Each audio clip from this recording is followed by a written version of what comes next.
Welcome again. This is David Kupetz. I'm a partner with the law firm Sellmeyer Kupetz. I will be presenting today. Our topic is the anatomy of an inter-creditor dispute in the Sports Authority case. Starting with an overview of the situation. At a hearing conducted on July 7th, earlier this year, the bankruptcy court in Delaware, it's Judge Walrath in this case, and again, we're talking about the Sports Authority case. I'll refer to Sports Authority as TSA, approved what was characterized as a monumental settlement between consignment vendors. There was a large group of consignment vendors, TSA and TSA's junior secured creditor acting through what we called the term loan agent. So TSA had a term loan in the amount of approximately $130 million that was undersecured.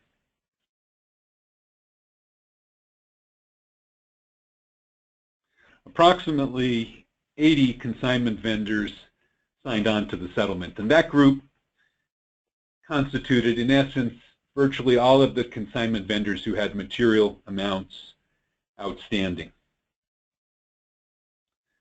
The settlement resolved what had been extensive, continuous litigation and certain appeals that had been filed, and what otherwise surely would have been future appeals. And if the settlement hadn't been reached, this battle that was going on between the parties would have gone on for years. My firm was representing a company called Agron Inc., and Agron is a provider of Adidas branded products. Along with counsel for ASICS and counsel for a company called Castlewood Apparel, we were leading the charge for the consignment vendors and advancing the interests of the consignment vendors in this case. There was no official committee, but there was an informal working group, both a core group and then a much larger group. So this settlement was achieved after what was about 4 months of just constant litigation. There were many hearings, there was significant briefing, and there ultimately, in conjunction with appeals that had been filed, there was a mediation that was conducted by a magistrate judge in Delaware for 3 full days, followed by a significant amount of negotiation that ultimately led to the settlement. At its heart, what we really had here was an inter-creditor dispute involving rights and claims that were asserted post-bankruptcy in connection with what we found to be an off-balance sheet financing program, which was TSA's consignment program.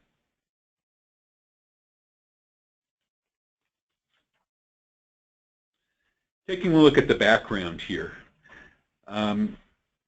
Agron and many other vendors entered into a consignment program with TSA starting back in 2010.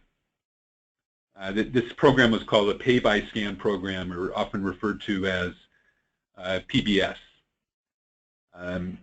TSA was owned by Leonard Green Partners, a private equity firm who had taken TSA private in 2005.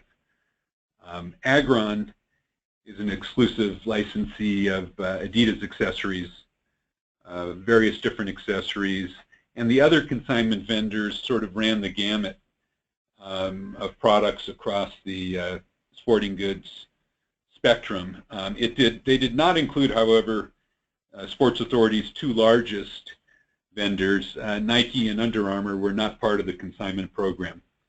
The program itself included about 160 vendors.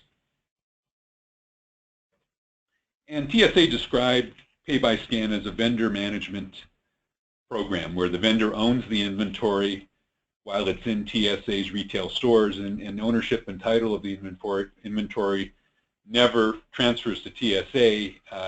When TSA would sell the consignment goods to the retail customers, that's when ownership would transfer to the retail customers. This was a financing benefit to TSA. It stretched out their ability to make payments, created liquidity, because payment would be made to the vendors on completed sales transactions. Now, TSA's vendor vendor deal sheet. It was sort of a simple form that set up the consignment program. Read as follows, and this is the deal sheet between TSA and Agron. TSA and vendor agree that the arrangement contemplated by this agreement shall be a consignment as defined in Section 9102 of the Colorado and Delaware Uniform Commercial Codes. Vendor shall retain title to all goods and subject to this agreement until the date of sale, at which time title shall pass from vendor to the purchaser of such goods. Vendor shall be entitled to file UCC-1 financing statements to reflect this consignment. Now, that being said, over the years, TSA's management repeatedly advised Agron throughout the pay-by-scan program that Agron owned the consigned property, that TSA would protect the consigned goods from any other claims, including claims of its secured lenders, that Agron need not worry about any such claims since TSA did not own the consigned property. And TSA's management further, and this occurred repeatedly, advised Agron throughout the program, including Agron's last meeting with management on February 22nd, just a short time before the bankruptcy filing, that the consignment inventory was never included as part of the borrowing base under TSA's loan agreements with its secured lenders, that TSA could never borrow against the consigned goods because such goods were not owned by TSA, and the TSA secured lenders acknowledged that the consignment inventory was not owned by the debtors and could not be included in their borrowing base. Taking a look for a moment at the scope of the consignment program, as I previously mentioned, there were approximately 160 consignment vendors. Of those, about 80 had a substantial amount outstanding in terms of goods in place with Sports Authority at the time of the bankruptcy filing. Those goods constituted about 8.5 million units on the petition date. And for 2015, sales under this consignment program amounted to approximately 250 million, with TSA retaining as profit about 52% of those consignment goods sale proceeds. It was pretty well publicized, certainly in the industry press, that TSA was having problems in early 2016, and my client certainly had the sense that a bankruptcy filing was likely to be upcoming, and made efforts to communicate with and meet with TSA's management, because my client certainly had very, very serious concerns that there was going to be significant problems regarding the disposition and use of the consignment goods in the event of a bankruptcy. So on February 22nd, my client's principal representative traveled to Denver, where TSA was headquartered, and met with top management there, and at that time was told, don't worry, this is under control. Our counsel has a first day motion that's going to deal with consignment goods, nothing to worry about. And my client, having been engaged in some discussions with our firm prior to the meeting, expressed concern and skepticism, basically responding that, hey, unless each of our counsel have worked through this and are in agreement that things are going to move forward smoothly, there's a problem. TSA's management at that point said, hey, have your counsel reach out to our counsel, which I did, and I left a message for the lead lawyer at the firm representing Sports Authority and let him know that I wanted to talk to whomever was in charge of the consignment issues, whoever was leading the charge on that. And I did get a call very quickly from an associate in Denver with the debtor's general bankruptcy counsel law firm, who just unfortunately wasn't prepared to deal with the issue, indicated that it was something they were looking at and that it would vary between vendors potentially, and that he would have to get back to me. When I said, when will you be able to get back to me, he thought he could do that in a day or two, which unfortunately didn't happen. I did get a call from him on March 2nd, when I was at the airport on the way to go back to Delaware to attend the first day hearings, which were set for March 3rd. So on March 2nd, TSA and its affiliates filed voluntary Chapter 11 petitions. In hindsight, it was a major stumbling point that the consignment issue wasn't fully and adequately addressed pre-petition, that a dialogue really didn't occur, and I think in hindsight it was quite unfortunate. Among the various first day motions that were filed at the time that on the day the case was commenced was a motion dealing with consignment goods.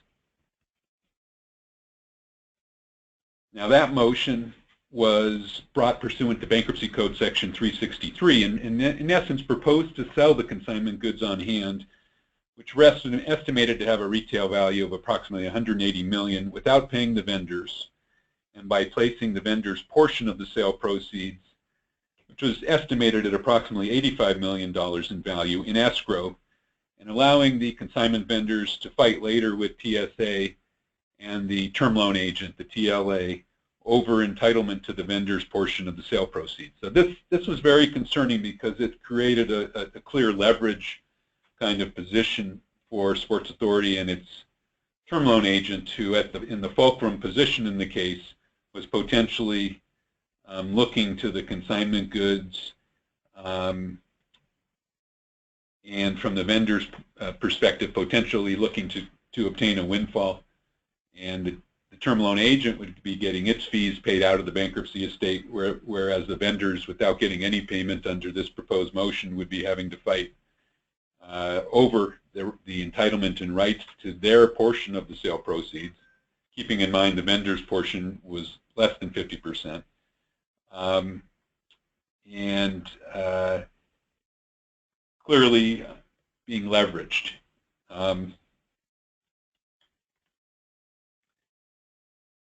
Because we had had advance notice that this case was going to be filed, when I say advance notice, not formal notice, but we knew the case was going to be filed, we were able to prepare a framework of an opposition to the consignment motion, and that was filed on the day the case was filed, March 2nd. And again, I hurried off to the airport, jumped on a plane, and was at the first day hearing.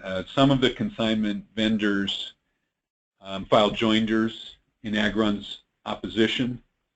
As I'll discuss later, Agron's opposition was largely based on the Whitehall Jewelers case, which is a Delaware 2008 bankruptcy court decision that basically says that before the court can authorize the sale of consignment goods, where there's an issue as to who owns the goods, the court has to first determine whether the goods are property of the estate or not, and that can only be done through a full-blown adversary proceeding, which is a much more lengthy process and not simply a first day motion, which is what the debtor had filed.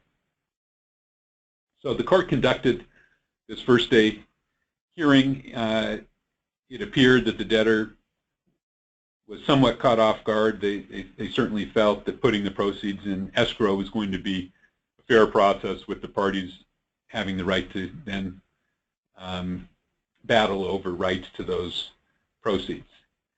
At the first day hearing, the debtor's counsel volunteered that on the record that if counsel for any of the consignment vendors objected to the sale of their goods, they could provide a notice and the debtor would stop selling and segregate the goods.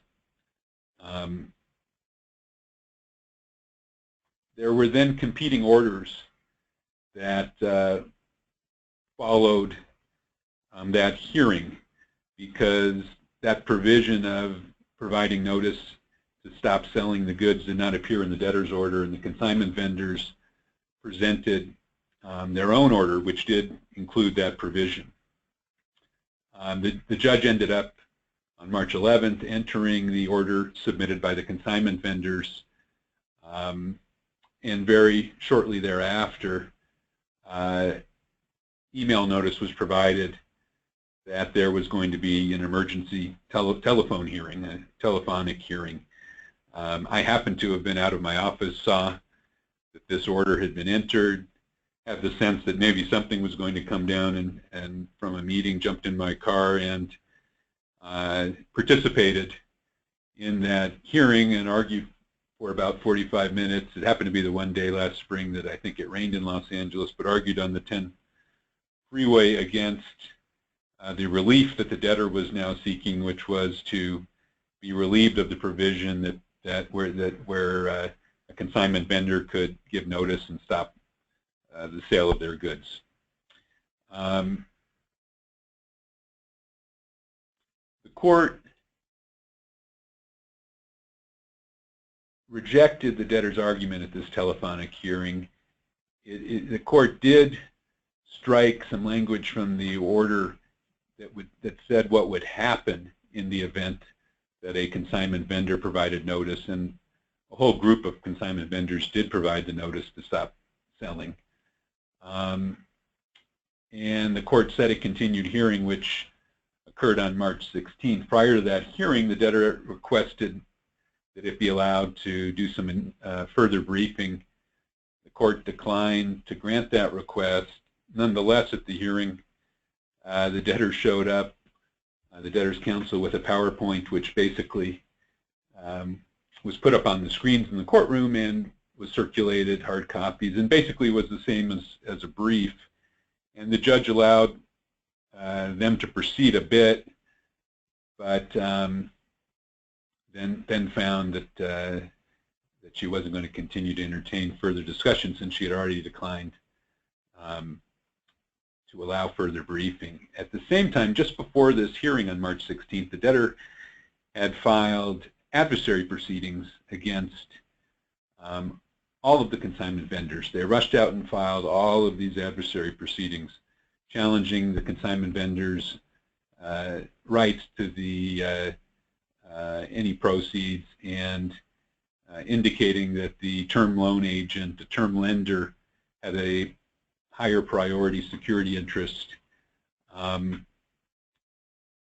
It seemed at the time to be a very aggressive and strategically questionable approach, because at the inception of the case, the debtor was saying that they were going to be pursuing dual tracks in this Chapter 11 case. One track was reorganization, and the other track was a sale of all or substantially all of the stores, some kind of significant sale or groupings of sales, on an ongoing concern basis. So initially there was no discussion and no goal to end up in a liquidation. It was either going to be a reorganization or some kind of sale case. And for the debtor to file adversary proceedings against such a large number of key vendors just seemed strange and ill-advised. What the debtor's explanation, I think in large part, was they thought they needed to create a bona fide dispute which would allow them under Section 363 of the Bankruptcy Code, the provision, or at least potentially allow them to sell the consigned goods out from under the consignment vendors. However, the court had already indicated that under the Whitehall Jewelers case, 363 really doesn't come into play until the court's determined whether or not consignment property is property of the estate or not. In addition, by filing these consignment challenges, another provision in the interim orders that the court had entered with respect to the initial consignment motion hearing, the first day hearing, was triggered. And that was a provision that said that in the event that an adversary proceeding, or what was called a consignment challenge, had been filed, the consignment vendors would be, the debtor would be required to segregate and stop selling the goods unless the consignment vendor consented. So it seemed like that had been an oversight. They just didn't realize that provision was in the order. And it should be noted that The consignment issues just really were sort of overlooked, it seemed, in terms of the scope and the significance, because the initial first day hearings in the Sports Authority case on March 3rd, other than the consignment matter, just were about an hour and very smooth and non-controversial, it seemed.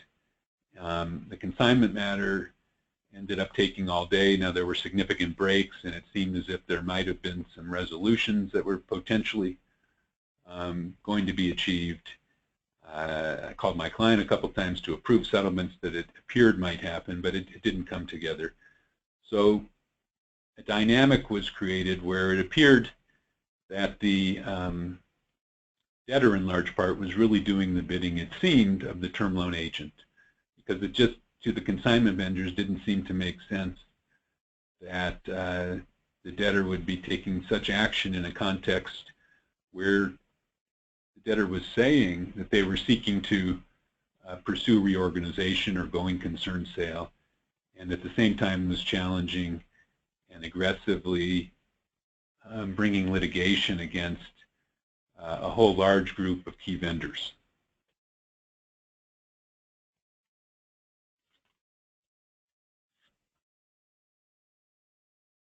At this point in the case, it really seemed to become evident that the term loan agent was going to be the most aggressive party. The term loan agent vis-a-vis the consignment vendors. And the term loan agent stepped up and said it really had no idea that there were more than de minimis consignment goods on hand with the debtor until February, which was just before the bankruptcy filing, so February of this year. And the term loan agent then began asserting an adequate protection argument where it asserted that its senior lien, and it was asserting that under the Uniform Commercial Code, it had rights senior to the consignment vendors, that its senior lien wasn't being adequately protected and would be diminished by the sale of the consignment goods.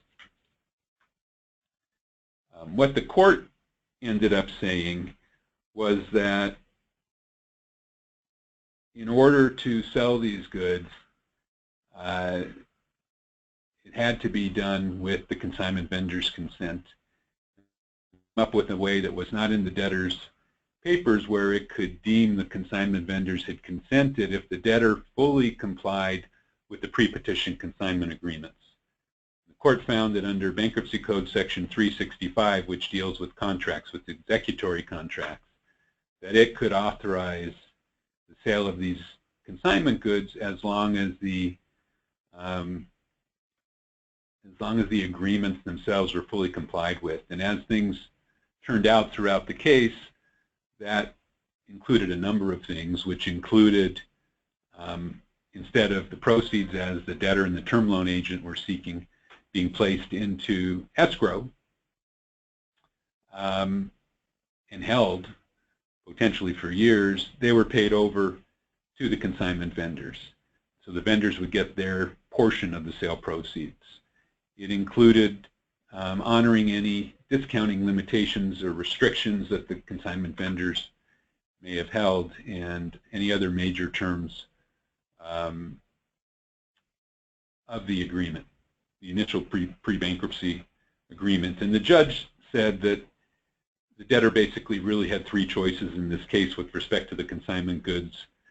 The debtor could stop selling the goods and return them to the consignment vendors, or to continue to sell the goods. It had to comply with the consignment agreements, or the debtor could reach some other kind of consensual arrangement, could reach some kind of settlement. And again, it was under Section 365 that the court was authorizing the sale of these goods, even though the debtor had not cited that section anywhere in its first day motion or otherwise, and was relying strictly on Bankruptcy Code Section 363, which authorizes the sale of goods.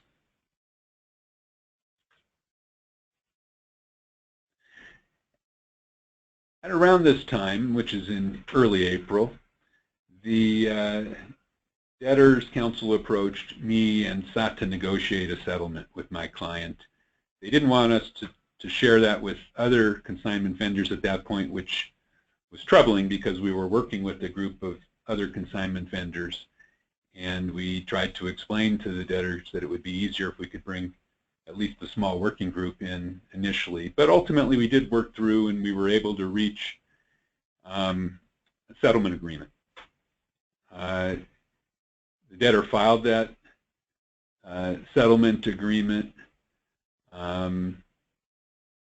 with the court, filed an emergency motion seeking its approval, sought very aggressively, we thought, I think over aggressively, to get it set for hearing on just a couple of days business notice. The judge wasn't prepared to do that and set it for hearing about a week later, and it was tracked along with other matters in the case, primarily the debtor in possession financing motion, which had only been approved on an interim basis and required further approval. And unfortunately, from the vendor's perspective at that time, the hearings were getting continued. It appeared to be because the debtors were having trouble finalizing debtor in possession financing arrangements, and were in extensive negotiations over those arrangements. Those hearings got continued, as did a number of times very short-term continuances, as did the hearing on the settlement of the consignment matter. And what the settlement basically eliminated was the clawback risk that otherwise existed. So what the term loan agent was arguing, and the debtor as well, was that any payments that the consignment vendors were receiving would still be subject to clawback. So the consignment vendors could have their goods potentially sold out from under them and get paid, but later in these adversary proceedings, which were now pending before the bankruptcy court, if the debtor and or the term loan agent, who had now intervened and was going to be taking the lead in all of the adversary proceedings, prevailed and were able to convince the judge that the term loan agent's security interest was senior to the rights of the consignment vendor, or convince the court that there was some other basis to claw back payments made to the consignment vendors, that these payments would be at risk. And this obviously was a very significant issue for the consignment vendors. They weren't looking to have their goods sold, get paid, and then later have to return the sale proceeds. So this settlement would have resolved the clawback issue. Now the term loan agent was opposing the settlement, and would have appealed any order approving the settlement in the bankruptcy case, clearly. But there was the feeling that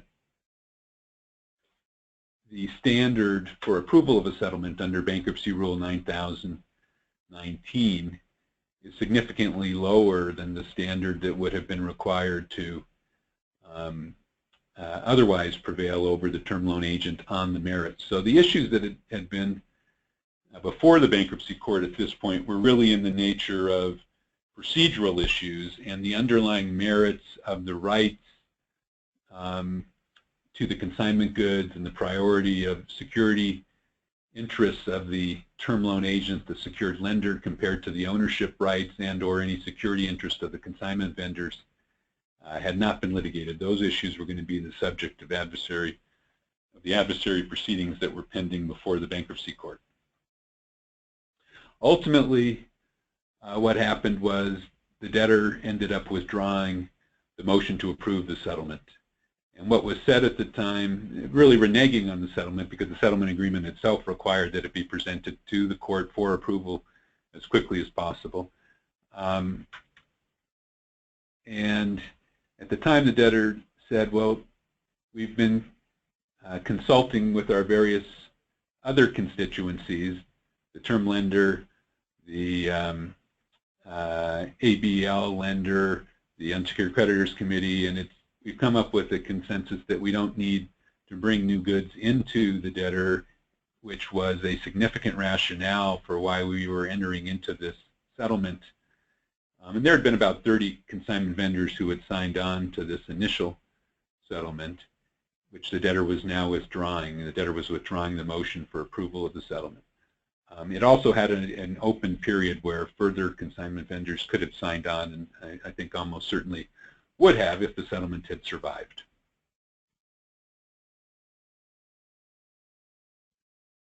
In early May, the judge entered the final order in the consignment matter, and that order basically applied her interim rulings, rejected the arguments that the term loan agent had presented, including its ongoing request and motion for adequate protection and adequate protection payments. The court, interestingly enough, denied the relief sought by the debtor in its initial motion, which was under Section 363, but as I indicated, granted relief under Bankruptcy Code Section 365, conditioned upon full compliance with the consignment agreements.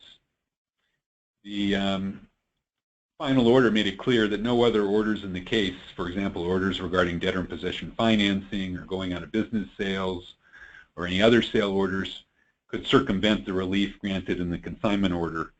And again, this was a situation where they had to fully comply with the contracts, but there was still clawback risk for the consignment vendors. And under this shadow, there was significant leverage that the term loan agent had, but certainly less leverage and different leverage than if the sale proceeds had been held in escrow.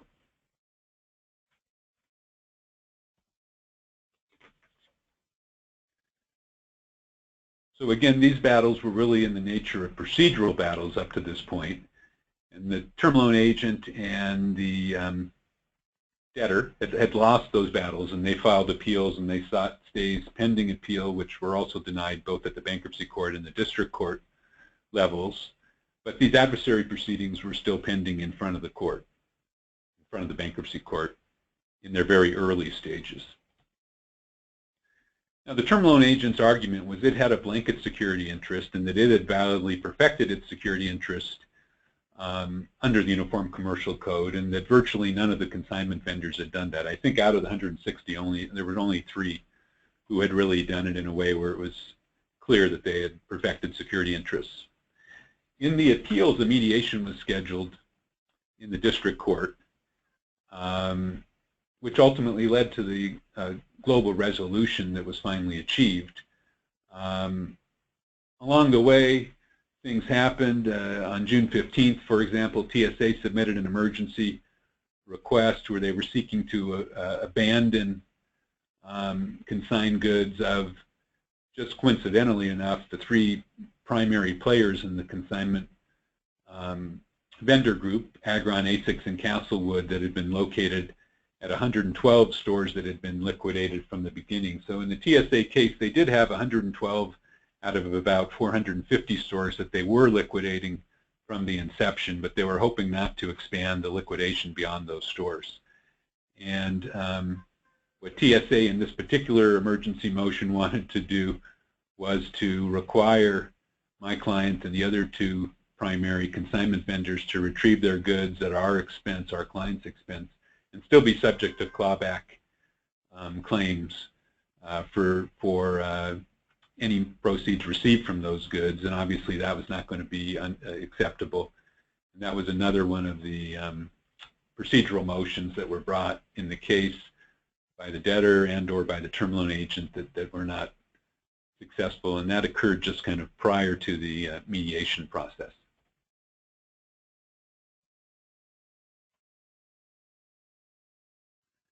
Now, focusing on sort of the legal grounds here, again, I would emphasize that the judge denied the relief that was requested in the initial consignment motion under Section 363, crafted some creative relief under Section 365, and had felt that her hands were tied under Section 363 based on a Third Circuit decision called SLW Capital in 2008, which didn't deal with consignment goods specifically, but dealt with the concept of before you could authorize a sale of property where there was a dispute as to whether it was property of the estate, you need to determine in an adversary proceeding whether it's property of the estate. And that's the case that Judge Gross followed, the Third Circuit case in the Whitehall Jewelers case that was the dispositive procedural issue case in Sports Authority.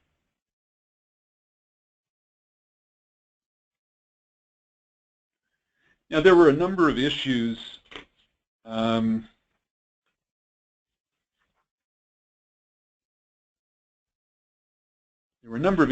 the merits in the that would have been addressed in the adversary proceeding that ended up never really being addressed in the Sports Authority case. Those included the scope of the lender's security interest, and the term loan lender had cited a case, Solander, at the bankruptcy court level that was actually reversed by the district court, a New York decision in late 2014 that focused on ownership and had language very similar to the language in the documents that existed in the Sports Authority case, the term loan agreement documents, which basically granted a security interest in property owned or hereafter acquired. And in that case, the district court found that consignment goods were never owned or hereafter acquired by the consignee, by Sports Authority in this case.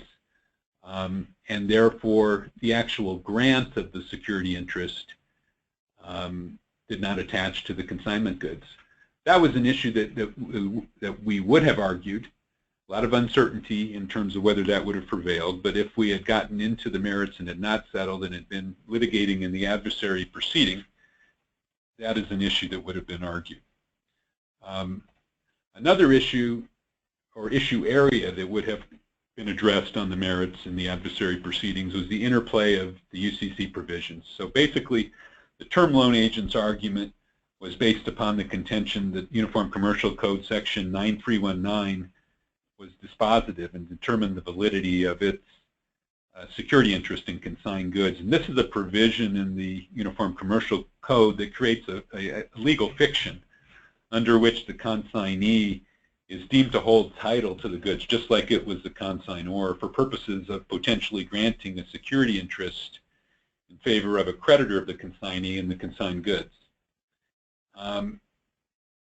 What the consignment vendors would have argued on the merits, if we had gotten to that, and there were pleadings filed in terms of answers in the adversary proceedings, and the term loan agent who had intervened and taken control over the adversary proceedings had filed some motions for judgment on the pleadings on these issues. But we would have been arguing that section 9319 is really merely an enabling provision that allows holders of consigned goods to satisfy one of the requirements of UCC section 9203. And that's the section that determines on the existence or the attachment of a security interest. And the argument of the consignment vendors would have been based upon the term loan agent's failure to satisfy all of the requirements of that section. That's 9203, because the language of the security agreement itself, this goes back to the Solander case,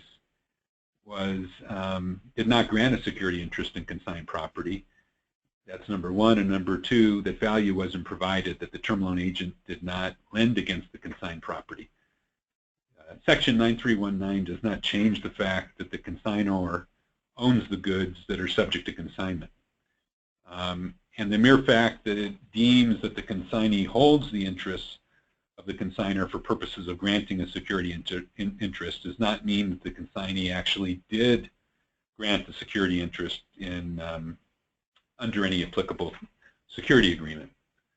That being said, these are issues that have a significant amount of uncertainty, and how that would have shaken out in litigation remains unknown, because we didn't have to address it on the merits ultimately. It didn't get that far because ultimately there was a settlement. There were some other issues on the merits that would have been raised. Those include knowledge issues. A consignor may prevent the application of the UCC that allows the consignee's creditors to get a senior security interest in the consignment goods if the consignor can show that the consignee, in this case Sports Authority, is generally known by its creditors to be substantially engaged in selling goods of others. So that would lead to a lot of uncertainty in terms of the case law out there. It's unclear what it means to be generally known or substantially engaged.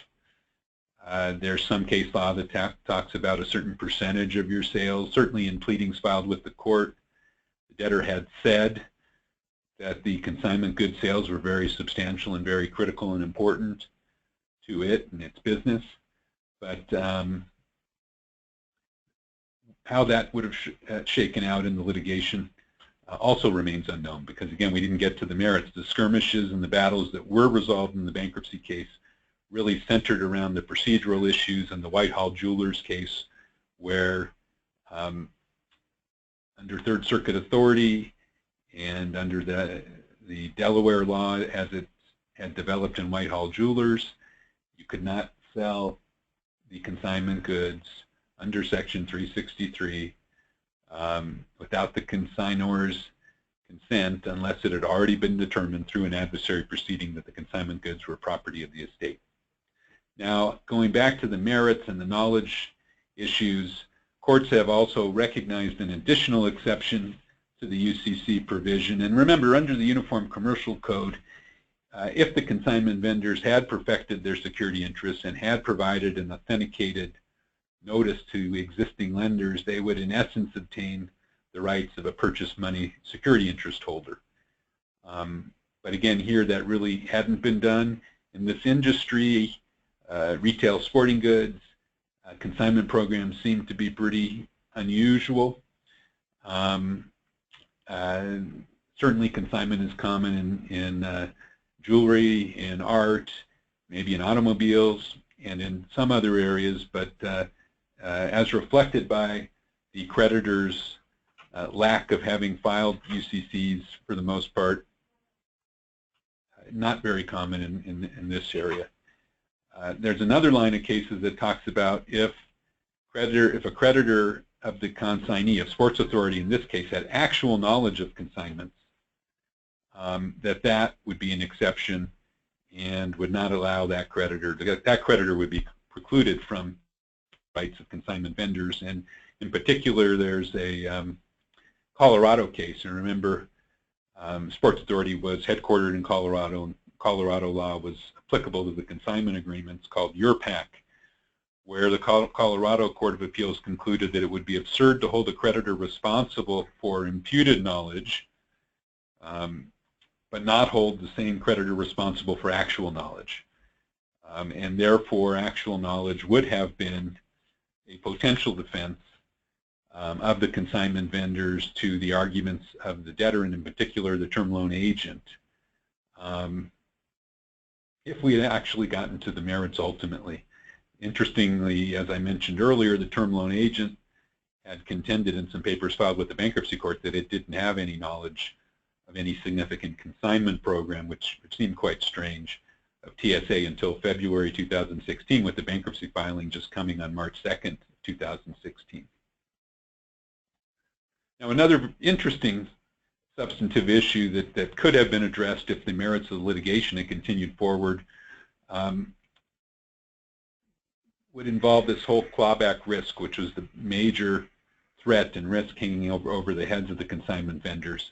Because the sale of the consignment goods had been authorized under Section 365, and because the court had required full compliance with the consignment agreements, where the primary form of compliance, of course, was payment to the consignment vendors, it certainly seemed as if it would be completely inappropriate and unfair to later have a determination that the secured lender, the term loan agent's interests were senior, and therefore the means of complying with the consignment agreement, the payments could be simply stripped away and clawed back, and the consignment vendors could have had their goods sold under Section 365 on the basis that the debtor was going to fully comply with the agreement, but then later have the proceeds pulled away from them. And we were prepared to argue that issue on the merits. It's an analogous situation to the case law that finds it inappropriate to force a landlord who's been paid post-petition to later disgorge payments that receive post-petition. And the argument would be it's a fundamental principle under Section 365 of the Bankruptcy Code that because a non-debtor must perform under an executory contract post-petition, the benefits a debtor receives for that post-petition performance must be indefeasible. Now again, we didn't get to that argument in this case on its merits because ultimately a settlement was achieved. So after what was constant litigation for 4 months, we had quite a few hearings, extensive briefing. Again, the briefing primarily related to the procedural issues, but these substantive issues did come up and were addressed in the briefing, but they really weren't addressed by the court because the court was focused on the procedural issues. There was some discovery conducted. There was 3 days of mediation, again, that was supervised by a magistrate judge in Delaware, and then there was another week of intense negotiation. The settlement itself was basically a percentage recovery on a sliding scale, with the highest recovery for the consignment vendors at about 50%, and the lowest recovery at about 25% of what they otherwise would have received. It eliminated the risk of clawback. The term loan agent signed on to this settlement, and it was really the term loan agent that the consignment vendors from mid-April or earlier were dealing with. In this case, it became clear that the debtor was really not the primary party here, and unfortunately the whole case on a business level turned into a train wreck because the goals of reorganization or going concern sale that had been expressed at the inception unfortunately evolved into a full and complete liquidation.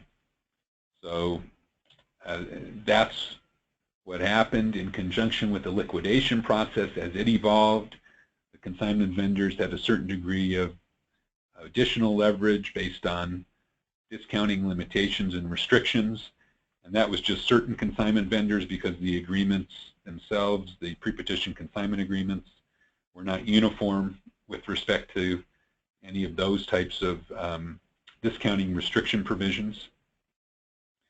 Now, interestingly enough, this settlement was opposed by the Unsecured Creditors Committee on a very limited basis.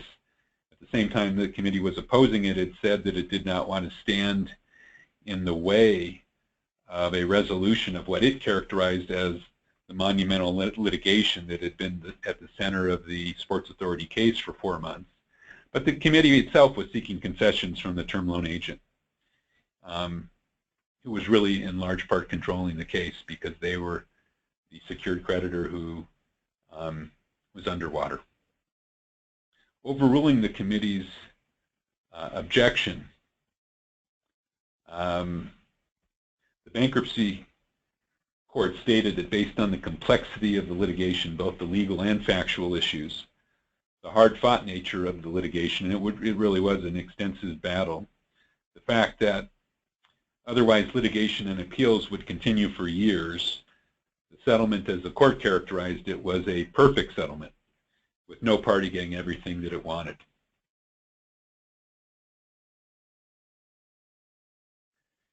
And what happened here was that without the consignment vendors effectively asserting and fighting to protect their rights, there really would have been no settlement.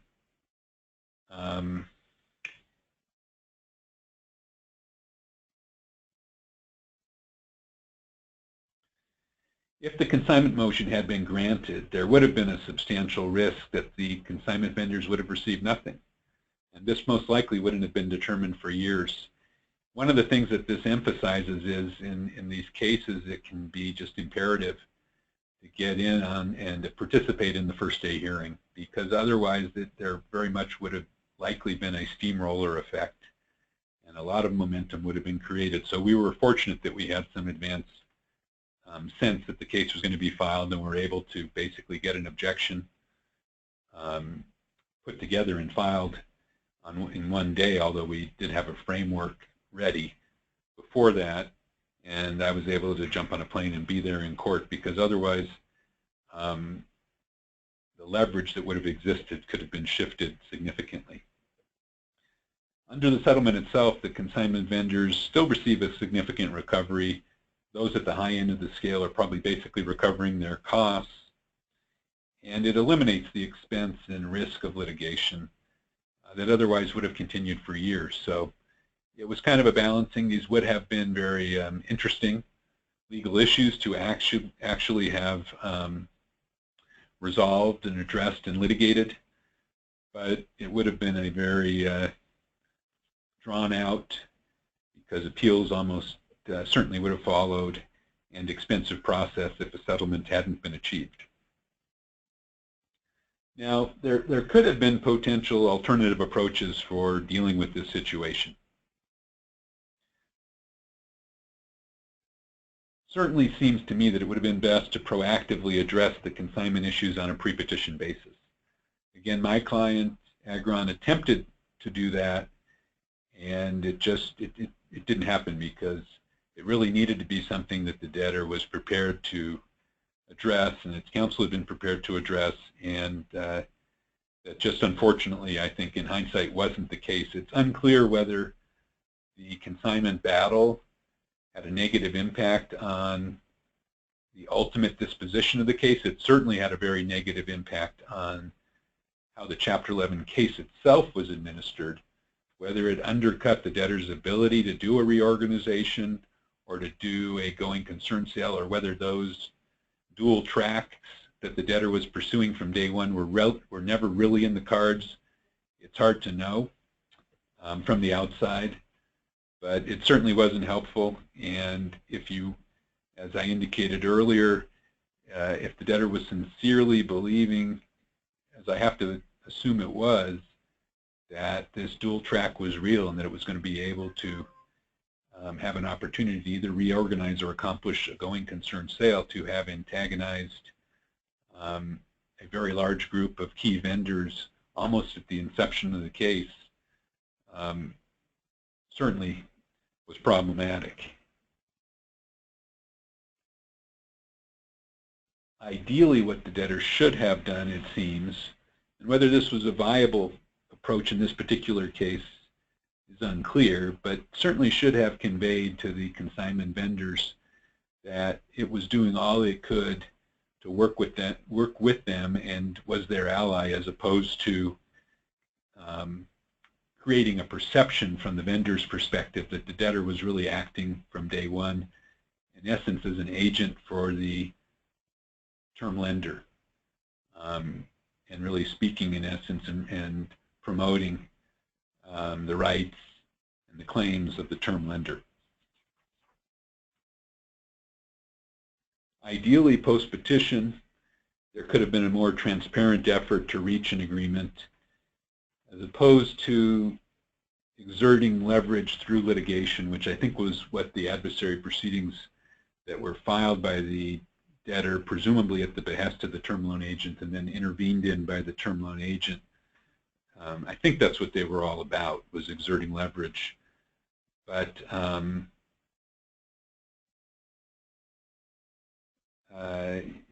if a more transparent kind of process had been able to have been created, it would have been beneficial.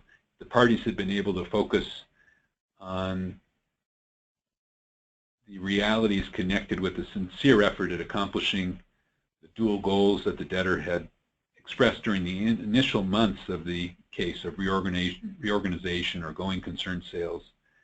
The case could have gotten off to a much better start, at least it seems, and hopefully that would have led, or could have led, to a better result. Again, that that's far from clear. But something really didn't add up from the inception.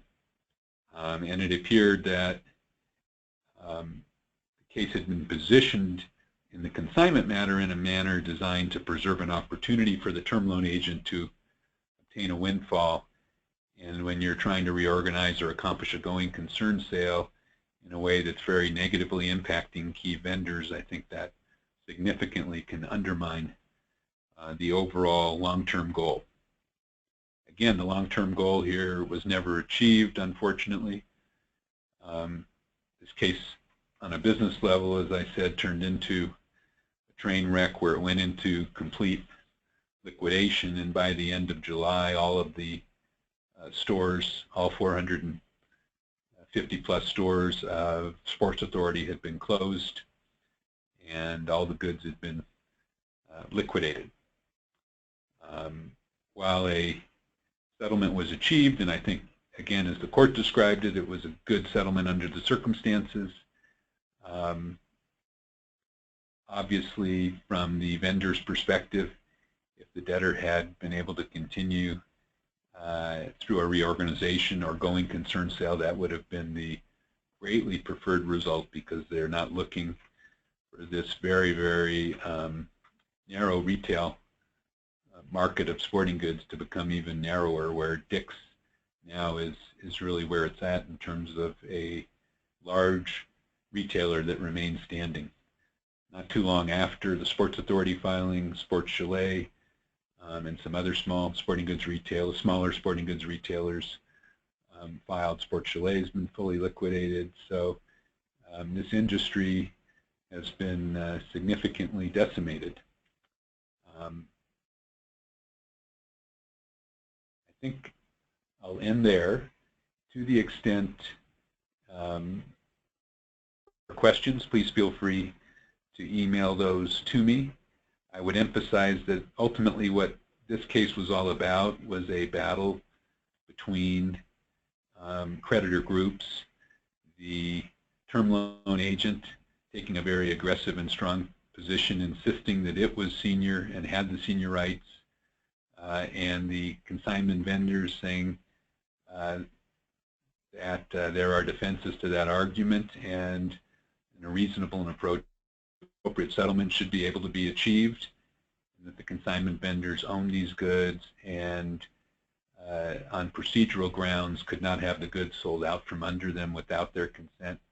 The bankruptcy court here coming up with a very creative